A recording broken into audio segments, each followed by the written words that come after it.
Hello and welcome to this week's video. My name is Guy, and in section 4 today we're going to be looking at where does story come from?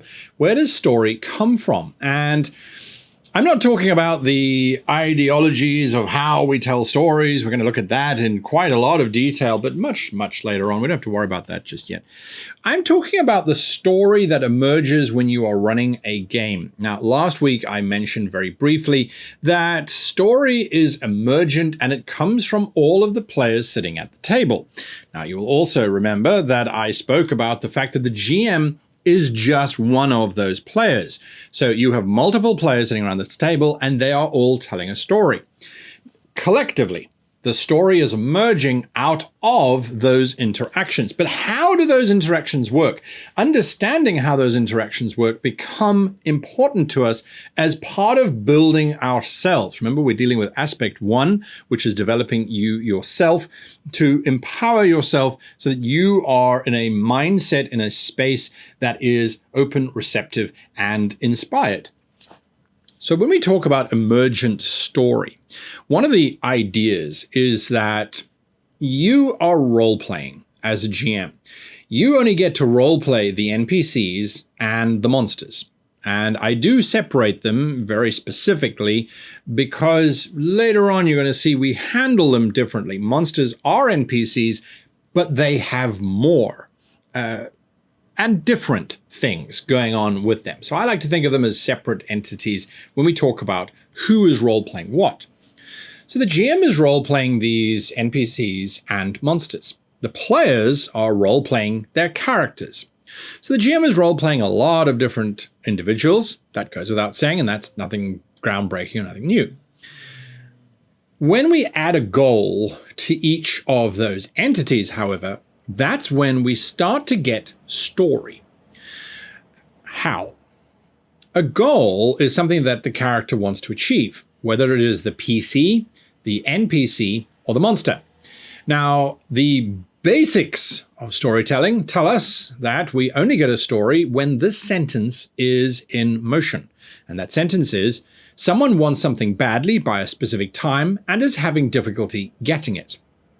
Now, when you look at a Hollywood film or when you look at a book, that is the premise of the book. Someone in the book will be wanting something and will be having difficulty getting it. It is the journey that they go on to getting the thing that they were after that becomes the story. That is what we understand as story. That is what we as players and as human beings expect from the story. But if we are giving one of these sentences to every single entity within our game space, well, whose story is it? Fundamentally, it is the group's story. We're starting to deal with what we call an ensemble story or an ensemble film or play. If you watch an ensemble film like Gosford Park, for example, that is where you have multiple actors. There isn't one specific actor whose story we're following, but we're following multiple stories. That's more akin to what role-playing is, where we're following the multiple stories principally of the PCs. So the PCs, in their singular collective, are the hero of the story, and so we're following their story, which means that we should be following their goals to achieve something by a specific time and are having difficulty doing it. However, as GMs, an old approach that we have on this channel, as a matter of fact, and which most other GM channels will talk about, is that it is the GM's responsibility to create the difficulty that the player characters are going to face. I hope you're following along with me so far. I know this is quite high-level kind of story concept stuff here. So the PCs are going to want to get something, and old school, the GM is going to try and stop them from getting that thing. That is a very Hollywood filmic approach to take, and it is also a very one-sided approach to take. It means that the GM is now this obstacle, enemy, barrier thing rather than being a player. Because remember, we've said that all the players, including the GM, are all players. Everybody is a player. So if all the players have to have a goal that they are trying to achieve, who then becomes the block? Who becomes the obstacle? Well, what we then realize is that the GM is playing the NPCs and the monsters. Those goals should be in opposition to the player character's goals. So in other words, it is not the GM who is trying to stop the PCs. It is the NPCs and the monsters whose goals are crossing, whose goals are in opposition to the PCs, that is going to give us our story. You go, okay, well, I don't see exactly how that affects us. That still sounds like the GM is providing opposition to the players. This is where it becomes very interesting. If the GM is not providing opposition to the players, but the GM is role-playing their NPCs, the NPCs' actions are going to cause opposition to the PCs. Now, you go, okay, sure, fine. But the NPCs can only act against the PCs if the PCs have taken an action. The PCs have to act. They have to do something to try and achieve their goal. So if one PC's goal is to make money, they decide that they're going to make money by going to go into a local tomb and rob that tomb of treasure. That is the PC's goal. You as the GM are not responsible for creating a dungeon adventure. You have created in the world space that there is a dungeon there and that there is treasure there. But you did not create and have not created an adventure or even thought of a story around that space. You don't have to. It's not your job anymore. So if the PC is going to go into that tomb and get all of the gold out of that tomb, where is the NPC or the monster that lives in that tomb? What is it going to do? Is it going to say, oh, sure, no, come in, absolutely. No, I just live here, but all that gold, I don't do anything with it. Nah, it's just shiny metal. They're not going to say that. They are going to have the goal of preventing these invaders from coming into their dungeon and taking their stuff, because that's effectively what the player characters are doing. When you start to look at it this way, you start to realize that you as the GM cannot possibly plan outcomes. You can't plan your adventure because you don't know what is going to happen. You do not have the capacity to know all of the NPCs that are in that area and to know all of their goals. But why does knowing their goal become important to us? Well, because knowing their goal is going to tell us what they're going to do about it. Remember, you as the GM are fundamentally role-playing these things. You are role-playing each of the NPCs. You are role-playing the monsters. So when the player characters decide that they are going to go into this dungeon and they're going to take all the gold out of it, if you have created a dungeon, you haven't planned it out, by the way. This is all just up in the air. But if the player characters have heard about this dungeon, there is going to be someone who is in that dungeon, who is invested in that dungeon. Whether it's an NPC who looks after the dungeon, who thinks that it's a sacred burial site, or perhaps it's a cult of NPCs who bury bodies in that dungeon, and they want to keep people out of that dungeon. Or perhaps it is the dungeon dwellers themselves that live there in harmony with one another, and that they are just trying to survive and have a great time. Look at those goals. All of those goals are giving us potential opposition. But it's potential opposition. Because if we decide, okay, we are actually going to have monsters that live in this dungeon, and they are using the dungeon because it's warm, it's protective, it's defendable, they have a good hunting area around the space, and the party arrives and says to those monsters, we will give you a castle all of your own in a great fertile area that looks amazing, and we will provide you with negotiations and discussions, and you will be able to live there in happiness. Those monsters should not then oppose the party. Those monsters should go, ha, absolutely, dungeon's all yours, help yourself. Bear in mind there's some traps which we couldn't get past. I think they're pressure related, but that's it. We're moving into the castle. And you go, but then where's the opposition? there isn't an opposition at this point because the PCs have done something, they have role-played, they have provided a solution to the obstacle. As the GM, you are not providing obstacles, you are providing goals of characters. So if the PCs match the goals of the NPCs or the monsters, why should the monsters oppose the PCs? This is something that I find very, very difficult, is oftentimes you will walk your PC into a camp with ogres and the ogres will immediately attack the PCs. Why? Because they're bad and they should just do that. Okay, but what was the goal of the ogre?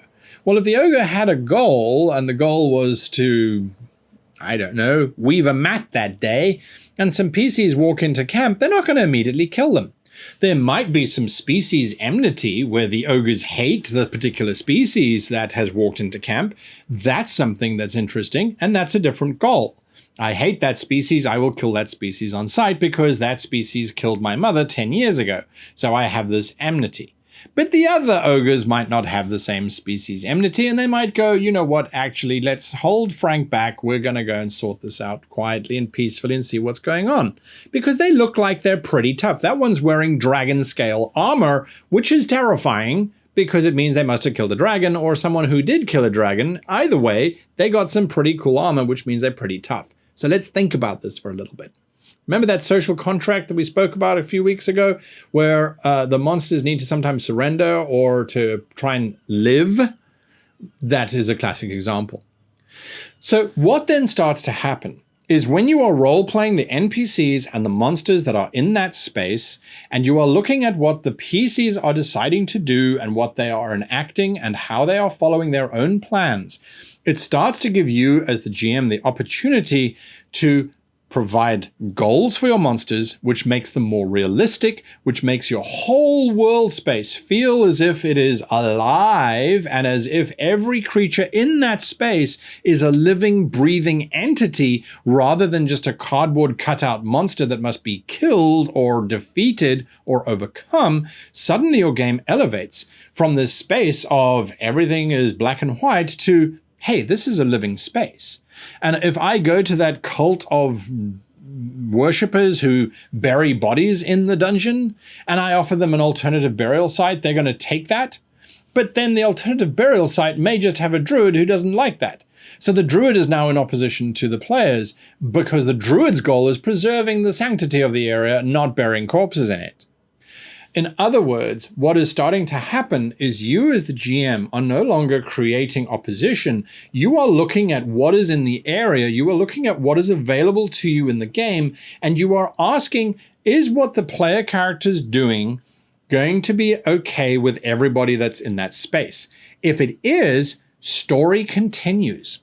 So for example, if the PCs are just walking through a field, that's not going to hurt anybody. So they can walk through the field.